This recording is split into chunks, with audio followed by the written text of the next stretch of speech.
Lecture du livre des Lévites.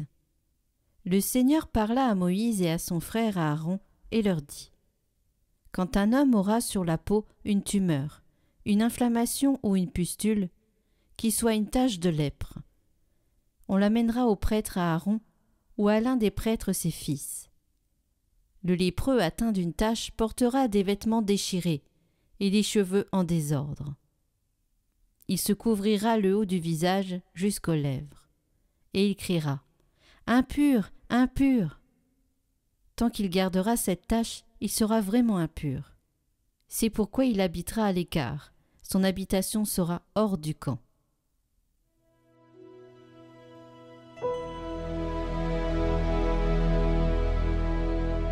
Tu es un refuge pour moi, de champs de délivrance tu m'as entouré. Heureux l'homme dont la faute est enlevée et le péché est remis. Heureux l'homme dont le Seigneur ne retient pas l'offense, dont l'esprit est sans fraude. Je t'ai fait connaître ma faute, je n'ai pas caché mes torts. J'ai dit, je rendrai grâce au Seigneur en confessant mes péchés. Toi, tu as enlevé l'offense de ma faute. Que le Seigneur soit votre joie. Exultez, hommes justes, hommes droits, chantez votre allégresse.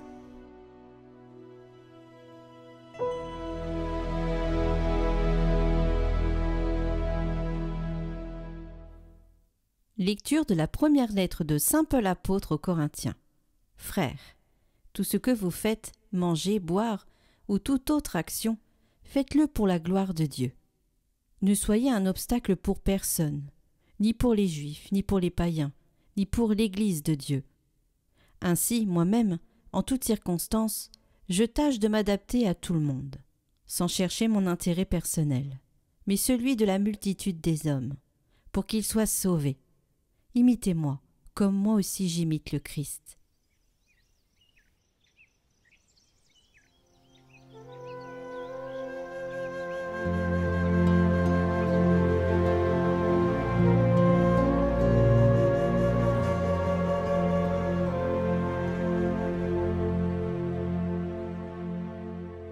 Évangile de Jésus-Christ selon saint Marc. En ce temps-là, un lépreux vint auprès de Jésus. Il le supplia, et tombant à ses genoux lui dit : Si tu le veux, tu peux me purifier.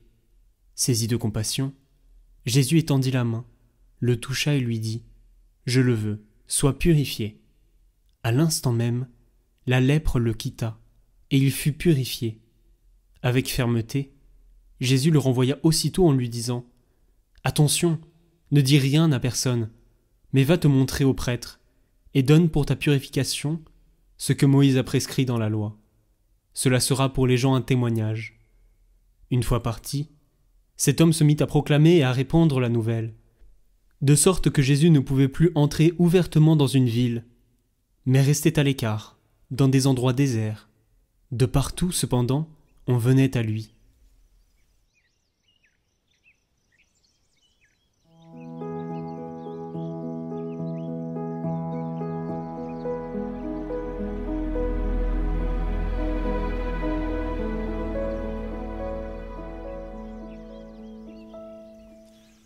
L'homme qui se présente ici à Jésus ne demande pas sa guérison, mais sa purification.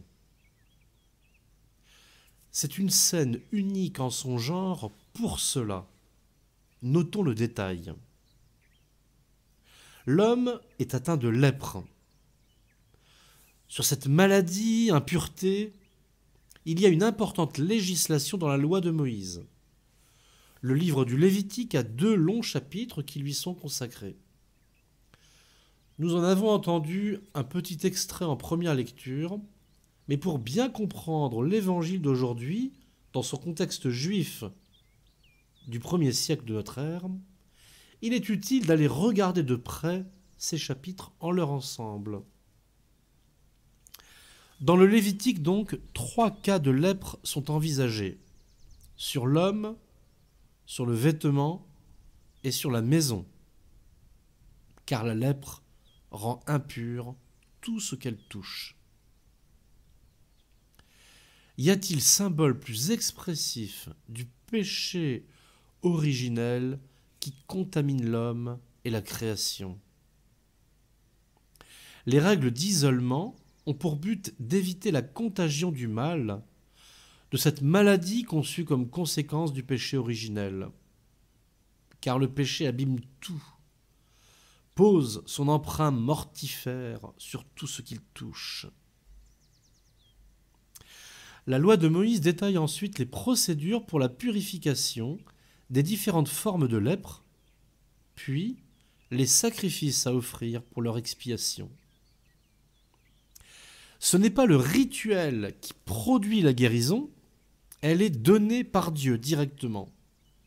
Le prêtre n'est là que pour constater la guérison, et si elle a eu lieu, alors il entreprend le rituel de purification qui dure 7 jours.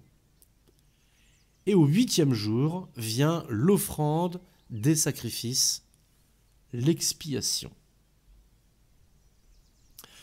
Le rite d'expiation n'a pas pour but d'obtenir une guérison miraculeuse, car il n'est pratiqué qu'une fois que la guérison est obtenue. L'expiation est une action de grâce à Dieu qui a accordé la guérison et ainsi qui a chassé la lèpre, qui a rétabli l'ordre de la création abîmée par le péché.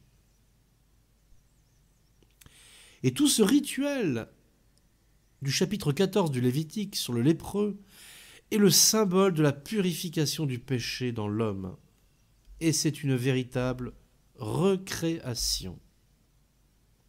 Car la purification a duré 7 jours, et le 8e jour, le lépreux exprime par des sacrifices la joie de sa réconciliation avec Dieu et sa réintégration dans la communauté.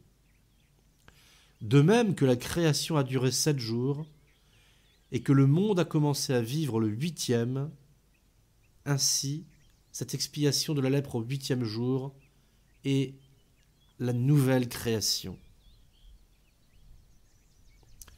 2 formules de ces chapitres du Lévitique sont pour moi une impressionnante prophétie de la passion de Jésus. Cette grande liturgie d'expiation qu'il a offerte à son Père pour les lépreux que nous sommes. Il est dit: le prêtre expie pour le lépreux devant le Seigneur.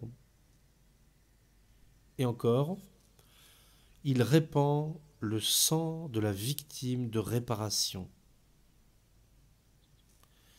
Oui, Jésus est à la fois le prêtre et la victime. Dans l'Évangile, lorsque le lépreux déclare à Jésus qu'il peut le purifier, il ne le regarde pas d'abord en guérisseur, mais en prêtre, habilité à réaliser les opérations prévues par Lévitique 14. Et ce lépreux professe ainsi le sacerdoce de Jésus. Et en exerçant son sacerdoce, Jésus déjà commence sa passion, commence son sacrifice d'expiation. Il est déjà la victime de réparation qui répand son sang. Ce sacerdoce de Jésus n'est plus un sacerdoce purement rituel. C'est le sacerdoce de l'amour. La tradition orale a retenu ce détail. Jésus est, dit le texte, saisi de compassion pour ce lépreux. Et c'est là qu'il étend la main, le touche, le purifie. Par sa simple volonté, Jésus non seulement purifie le lépreux, mais le guérit aussi. Ce que ne faisaient pas les prêtres de l'Ancien Testament. Dieu seul guérissait dans l'Ancien Testament. Et le prêtre constatait, puis rendait grâce. Parce que Jésus est à la fois Dieu et prêtre entre Dieu et les hommes, il guérit lui-même et purifie en même temps. Puis Jésus ordonne au lépreux guéri d'aller se montrer au prêtre. Va te montrer au prêtre et donne pour ta purification ce que Moïse a prescrit dans la loi. Ce sera pour les gens un témoignage. Jésus respecte profondément ces institutions juives de son temps, issues de la loi de Moïse, même s'il est venu les transformer profondément. Car en commandant d'aller se montrer aux prêtres, Jésus indique que lui occupe le rôle de Dieu dans le rituel de la loi de Moïse qui précède l'action des prêtres. D'autre part, Jésus montre ainsi que la loi de Moïse, en faisant constater par le prêtre au temple la guérison obtenue, témoignera en faveur de la puissance divine de Jésus. Et ainsi, Jésus conçoit la loi de Moïse comme témoin de la nouvelle alliance. Chers amis de Catoglade, nous allons entrer en carême mercredi des cendres. C'est le grand moment annuel de purification. Demandons vraiment à Jésus de nous purifier. De quoi ? Demandons-lui d'abord de sentir en nous cette lèpre qui atteint tout, ce mal obscur, inconnu, ce fond de péché qui est en nous, ce poids de tendances mauvaises qui nous ronge de l'intérieur et défigure souvent même nos visages. Demandons aussi à Jésus cette soif de pureté du lépreux de l'Évangile et supplions-le avec foi. Si tu le veux, tu peux me purifier. Répétons cette phrase au long de notre carême. Que notre carême soit un temps de purification au contact de Jésus, notre Dieu qui nous guérit, notre grand prêtre qui prononce sur nous la parole qui libère, la victime d'expiation offerte pour nos péchés. Lumière dans nos vies, Emmanuel, ton nom est Dieu avec nous. Le don de ton esprit nous renouvelle, tu nous appelles à demeurer en toi, pour vivre en enfant du Père. Retrouvez le chant du jour en lien en haut à droite et dans la description.